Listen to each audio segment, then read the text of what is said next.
have been graced by AniNews by another weekly ReZero cut content. This is referring to Priscilla versus Sirius. Let's get it. Priscilla vs. Wrath has got to be one of the more unique showdowns in ReZero. Where we do usually get a strong clash of ideals like this, never have the two opponents been so incompatible. Like, here we have Priscilla, whose sense of self makes her immune to Wrath's authority, while Wrath on the other hand sees her as a trial that must be overcome in order to see her husband. Neither will flinch when it comes to the mindset they've established for themselves, and in a way that makes their interactions entertainingly absurd. This is like fate, man. Unlimited Blade Works that we're watching on Patreon right now, exclusive content. The whole like clash of ideologies, right? I think that fights are a lot more memorable and meaningful if there is something more than just Unga Bunga hype Sakuga moments, right? Something, some belief, some sort of ideology, some sort of clash of philosophies to happen to see who is more right. I mean, that shit's been happening since even like children's cartoons like Beyblade, right? The whole power of friendship versus the power of self and stuff like that. I mean, for a good bit, you probably couldn't even call it interacting. It was just two very assertive people talking at each other.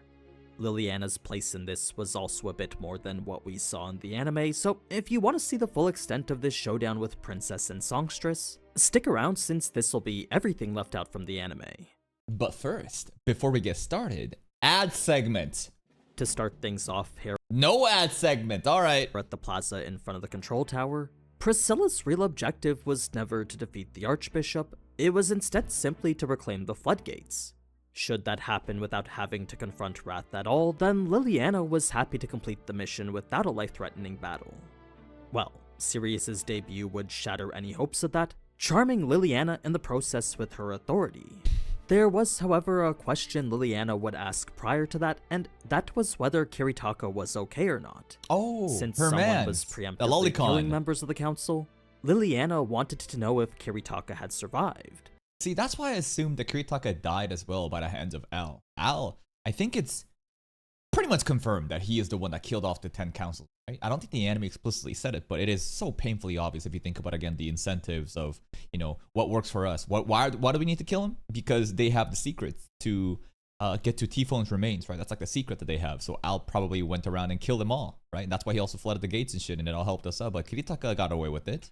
It was a question to which Sirius would respond yes, since she too needed Kiritaka alive as well. She referred to him as the final member of the council, indicating the others had been killed by whoever was hunting them. Al. So, with him being the only one left, Sirius would confirm that he was taken into protective custody. She would then pull out the gospel in a scene that we didn't get to see in the anime, identifying it as the means with which they were able to save Kiritaka. You see, had it not been for the gospel's prophetic words, then Kiritaka would have been killed with the rest of the council. This admiration towards the gospel placed Liliana more under the effects of Sirius's authority, leading to the kiss which would dispel it. Forgot about that. Part of what makes the ensuing conversation so interesting is that every person participating had an incredibly strong ego. That being the case, they all insisted on monopolizing the dialogue in a way that made conversation pointless. Priscilla's hostility barely interacted with Sirius's indignation, while Liliana's gibberish stood far off on its own. So these two are having just like a Reddit debate. Oh, I'm right. No, I'm right. And then Liliana's just brain rot. She got nothing to offer. Liliana would then confirm one more time the safety of Kiritaka, then Sirius would call forth the civilians still under the power of her authority. It was a group of 1,000, all unified as one, moving in perfect unison towards the princess and songstress. We had like 1, 2, 3, 4, 1, 2, 4, 5, 6, 7, 8, 10. Probably close to like 100. Up to 100 to 200 people here. 1,000 though. This should have been where Liliana stepped in to prove her worth, but while still in disarray from the events going on around her, Priscilla would have to step in instead. She would leverage the urges of basic human instinct. It didn't matter how brainwashed everyone was. A human's primal fear of fire wouldn't allow them to walk right into one. True. So, Priscilla would then relentlessly mock the idea becoming one was a form of love, since to her she was a living example disproving it. Very idea that all becoming one is a form of love is utterly ridiculous. This is like the distinguished definition of her understanding of love, and that is art versus Sirius. I forget I think that like Azarata or Echidna or Jake Z, the other people, ReZero content creators, were talking about this, but I forgot about it. AniNews will give us a refresher though. As a person exemplifying the most outstanding figure in the world, she truly believed her magnificence could never be joined with those who were just mediocre. Female Gilgamesh. It was a harsh yet firm statement that denied everything Sirius believed in.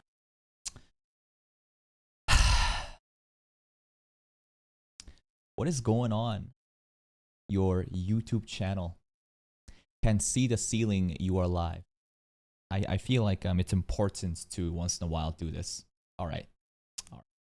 What is going on my YouTube channel? Well, let's see. What does the title say? Like I just feel like this is very self-explanatory, right? What does the title of this YouTube stream say where I'm going live with my phone to let my audience on YouTube know that, hey, I'm live on Twitch, in case you just don't know. Reactions on Twitch. Click link in description to join live. Maybe there's a link in the description to join live. And maybe, you just didn't see the title. It's fair. You just clicked on it and you're like, what's going on? Right? Okay, you didn't see the title. But at the very least, maybe you would have seen the Twitch chat, right? You would have seen the chat over here. I send one message. Even making it such that it's members only so that the chat can't be flooded and you can see only my message. And the chat says, join Twitch for live reactions. Click link in descriptions instead of staring at the ceiling like a monkey. It doesn't matter if you're new here. That's not the point. Someone that's new here wouldn't necessarily have an issue reading the title or a chat. And this is why, again, I have no faith in humanity or the average audience, right? Whenever we do polls and I tell people, hey, comment your favorite show you want to watch, make sure you check before you comment that other comments have already been made. Monkeys, the average person is so selfish and impatient and stupid that they will just immediately just do the first thing on instinct, right? But it's part of the system, right? It's part of the game. There's nothing I can do. The more I get frustrated and mad, maybe we can make some content out of it, but reality isn't going to change. Right? I have to do my best to make sure that you can literally be fed with a spoon to make this process as streamlined as possible, right? The fact that you are confused about why my phone is staring at the ceiling, despite the title and the chat describing it, means that even this system is not enough, right? I need something else, right? I need something else. Like, look at the screen right now, right? I need like something else to show over here that like, hey, live on Twitch. On the phone, rather than the ceiling, I need something on the ceiling, man.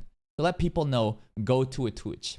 But I just feel like even if I had some sort of method to do that, people would still fuck up. So it's a pointless endeavor. Anyways, I can complain and make some content out of it. Let's go back to the main content. A bold provocation Liliana couldn't help but think was a bit heavy-handed. Sirius, however, took this as a challenge, accepting Priscilla simply as an anomaly who needed to be shown the power of love. Now, in the meantime, Liliana would rush towards the fiery barrier separating her and the people, only to be overwhelmed by how hot it was.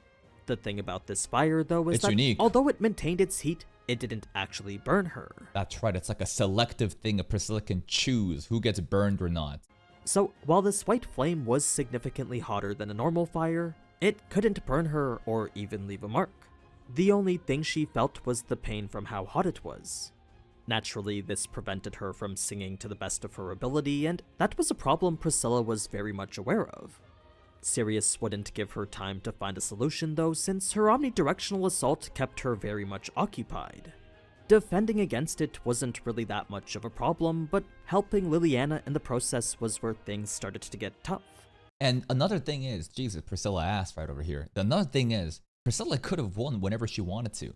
But the issue is, if you cut down Sirius, then all the pedestrians die too, because they're connected with the soul washing like we saw in episode 2 when Reinhardt pulled up, right? So I was like, in this episode, I was like, damn, Priscilla's kind of struggling.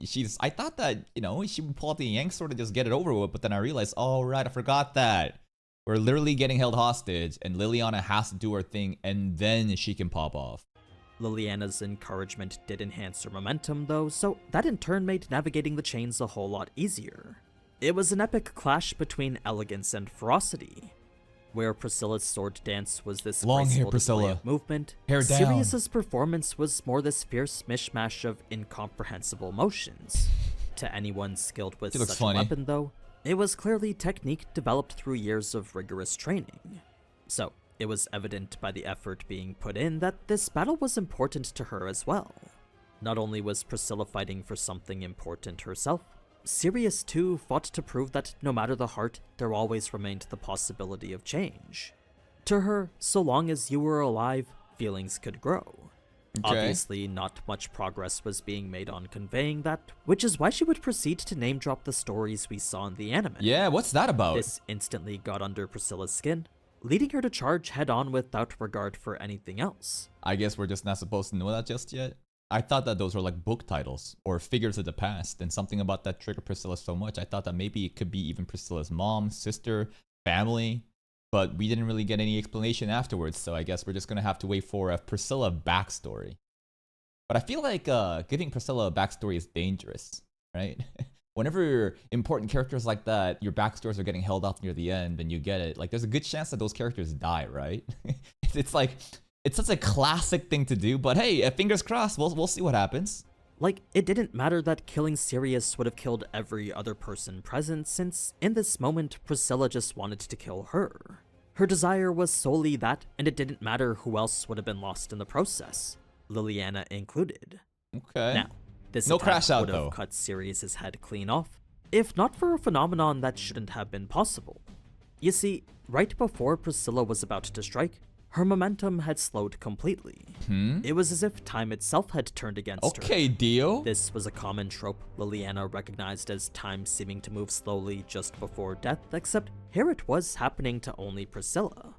So it was this sudden change in speed that allowed Sirius to casually counter with the attack we saw here. Sirius can manipulate space and time. I mean, we saw that she literally has is her name Tina? I think, you know, that girl that she pulled out of her, like she just like pulled a girl out of her clothes, but clearly she wasn't hiding the girl in the clothing, right? We've seen that she can just somehow pull up that blonde hostage girl. So okay, it's something like that, space time.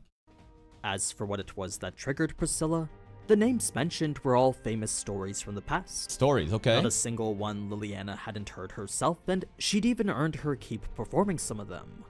Why is it then that Priscilla would get so mad at such well-renowned Because I feel like those stories again are directly related to Priscilla's family or herself somehow, and it's supposed to be very tragic and angering. tales? Well, that's an answer we won't find out until next season. Bruh. We do, however, Next season though. Okay, does that mean Priscilla's gonna be pulling up in Arc 6?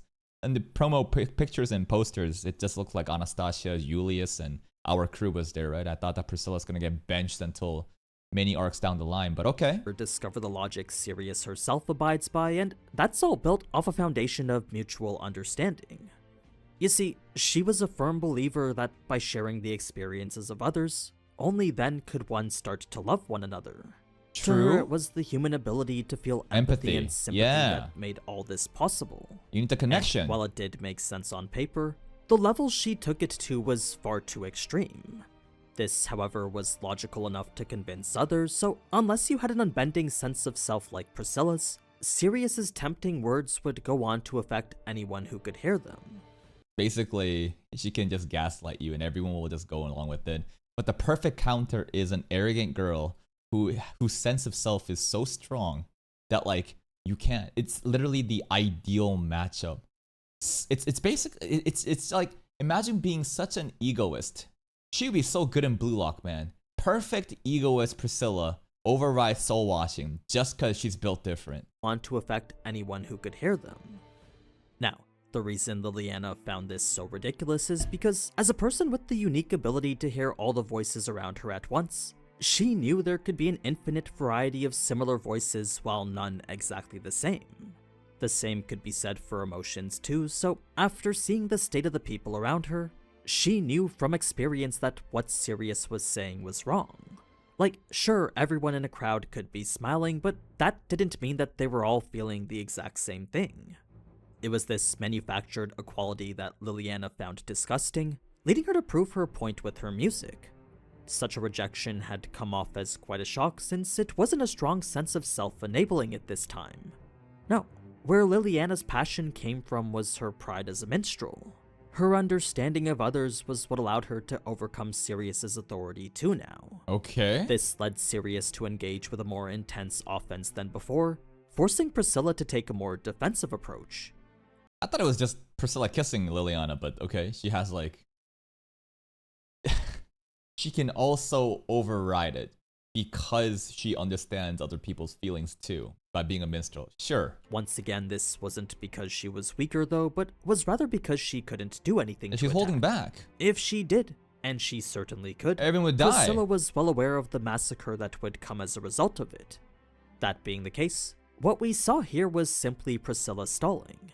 She had placed complete trust in Liliana's ability to dispel Sirius's authority and was simply waiting for it to happen. First, Liliana needed to ascend the tower though, and this, I promise, was far more difficult than you may think.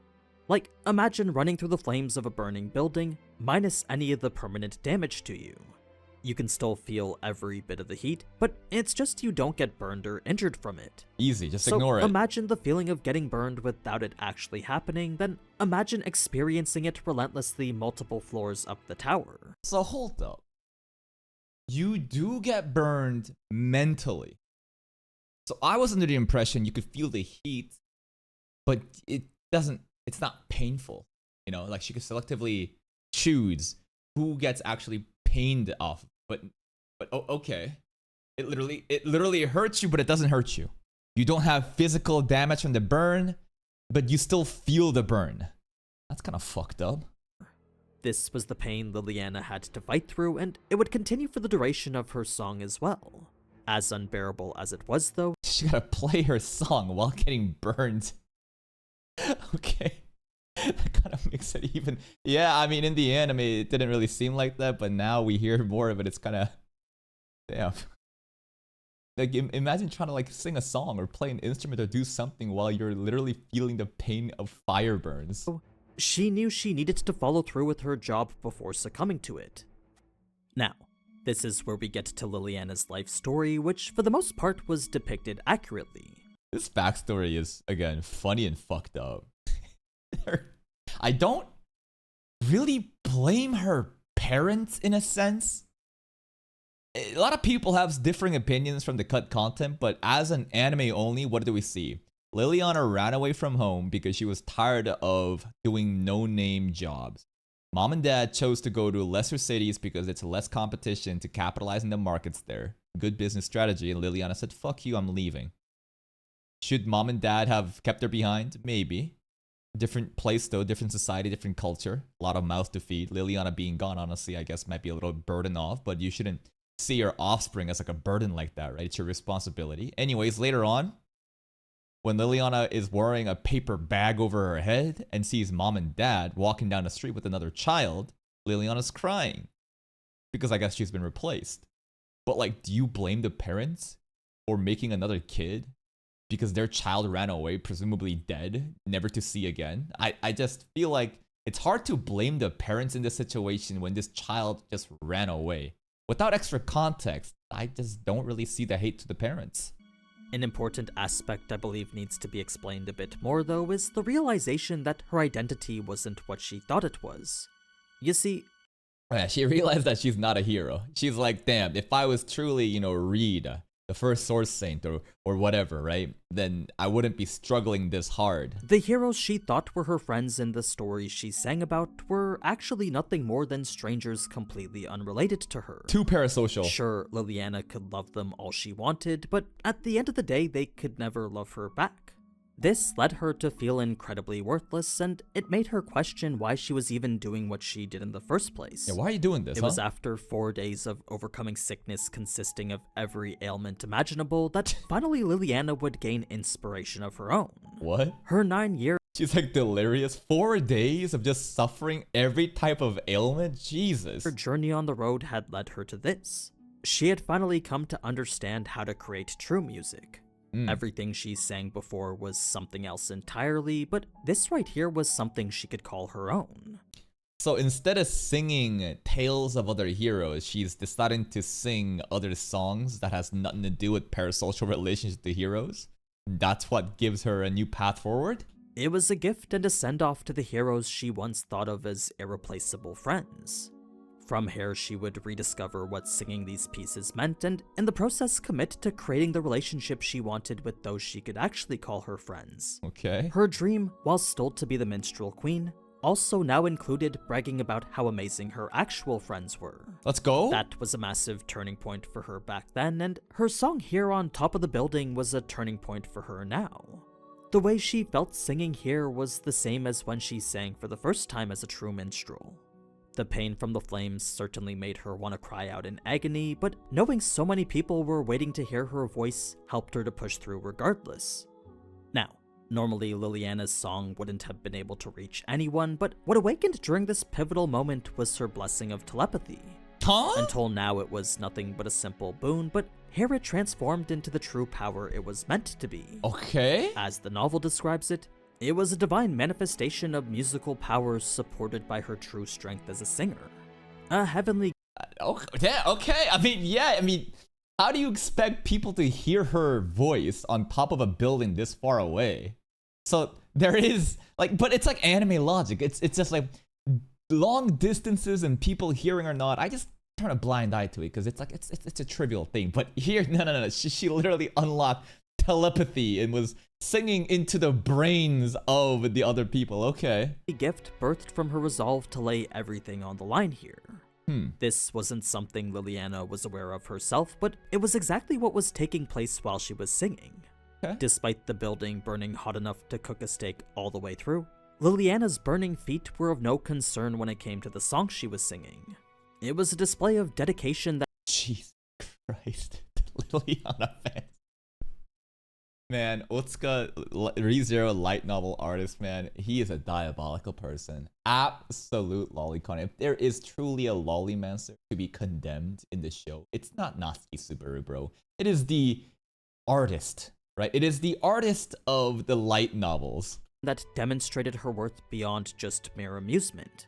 Priscilla understood Liliana was going through torture only a fool would endure, but her choice to remain up there was proof a fool with talent could still bring about the impossible. Like, alright, you're stupid, but even a stupid person can deliver results. I respect your resolve, Liliana. They were efforts she knew needed to be rewarded. Okay. As for what was happening with Sirius, well— Interesting, huh? Because in the anime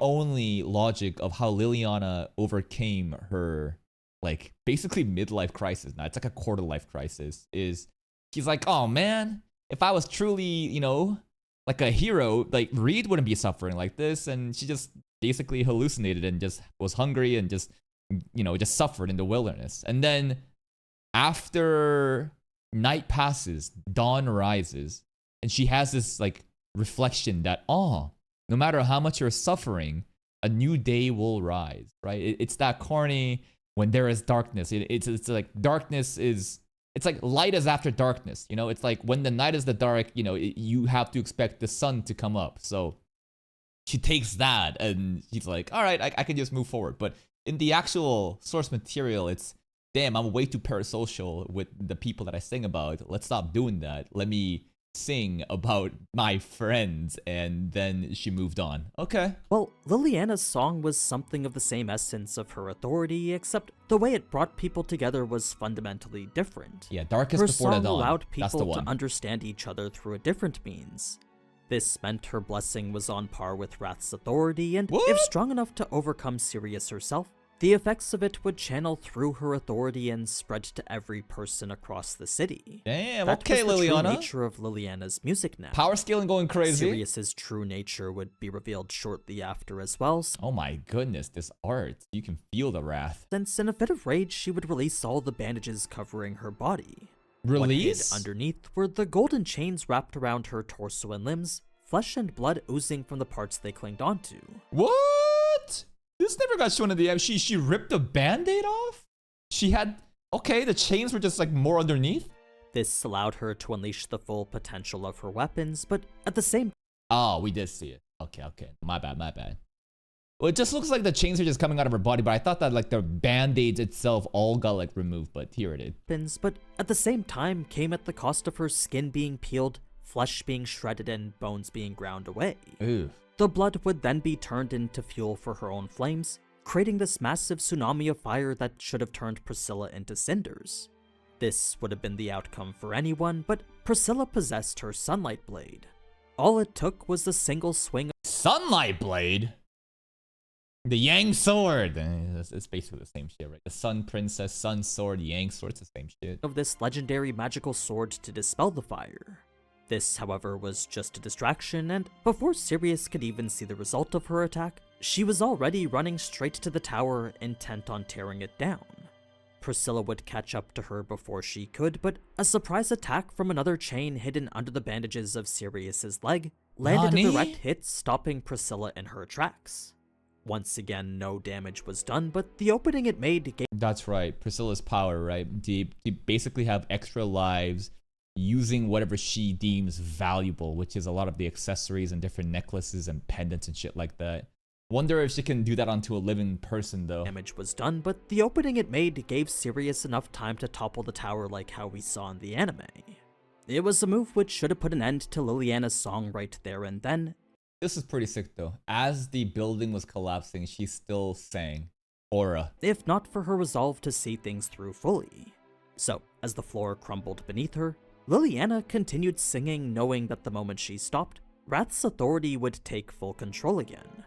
Priscilla knew as much as well, and that led her to focus on Sirius rather than save Liliana here.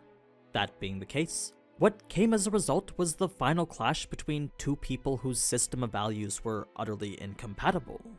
Since both were built upon a flawless and unshakable foundation, that left zero room for one to sway the other. So the only thing left to do after was fight.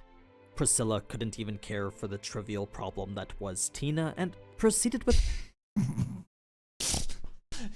Priscilla did not care, and you're right, she didn't care, and she sliced through Tina, but guess what? It doesn't matter, because she can again choose what actually gets injured. Her attack, since she could simply not cut something that she didn't wish to cut. Now, did she feel the pain, though?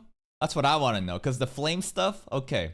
You don't take the actual, like, physical injuries, but you still do feel the pain of the burns in your head. Didn't happen, but you still feel it. What about this, though? Did Tina feel like she got slashed through the stomach even though she didn't get cut? It was an ability that suited the person she was perfectly. One that disregarded any and everything she didn't care about. Giga Chad. So, that would conclude the battle with Wrath, bringing an end to what would have been a very one-sided battle had Wrath's authority not made things difficult. Exactly, she would have won any time. Yeah, that's one more fight down from ReZero Season 3, and I'll be continuing with the others next week. Thank you, AniNews. If you liked this one, then leave. Thank you. Something that I didn't realize at all is the whole Liliana, like, you know, telepathy and her basically different way of moving forward, because the anime showed like different lessons, right? Of, you know, a new dawn, a new day, look forward, just keep moving forward and stuff like that. There was some extra stuff, I believe, that happened with like Sirius and Priscilla's like clash of ideologies and what she feels like true love is, and how Priscilla is like, nah, not every love is all just understood as like a hive mind, right? And there was like a clash of ideologies like that. I think someone else was talking about stuff like that, but that's pretty much it for this video. Until next week, please check out AniNews' content. Here's a link to the video. Go give it a like and check out his channel for even other content, and I will see you next time.